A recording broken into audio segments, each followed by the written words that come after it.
台中东协广场有外国的移工做非法的密医，有一个越南籍姓谢移工，日时伫阿鲁米工厂伫做技工，看网络去学功夫，为越南进口来路不明一寡肉毒啦、玻尿酸等等，替其他移工做手术，一摆共收几啊万块，搁开直播，整个违法手术的过程，拢互警方录落来，伊则违反医师法以上。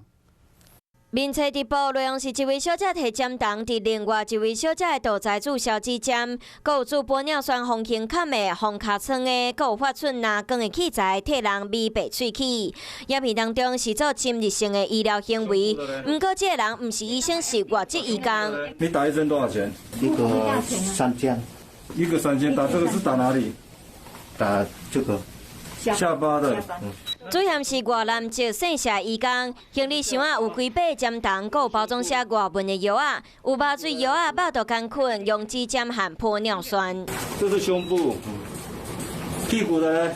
屁股跟胸部是一样的。经调查，这药啊拢是越南进口，来源不明。离谱的是，姓谢移工无医生的执照，伊的整形技术拢是伫网络学的。嫌犯是个正直的李文昌技工，但是他从来没有受过任何 医师专业的训练，或者考取任何的证照，利用工作之余以看 YouTube 影片的方式自学整形技术，违法替外籍移工做美容手术，搁伫面册和抖音直播手术过程，全部互警方录来变做证据。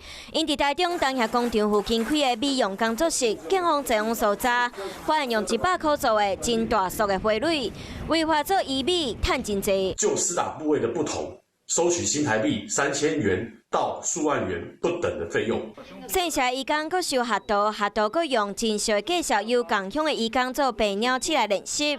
有移工注玻尿酸了后，隔工发现倒边和正边的面大细变甲无同，真后悔。违法主嫌和伊带做伙女朋友，各为3位学徒，拢互依照违反医师法以上。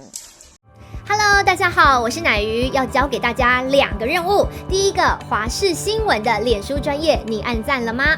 还有华视新闻的 YouTube 频道，赶紧订阅起来，还要记得按赞，开启小铃铛哦。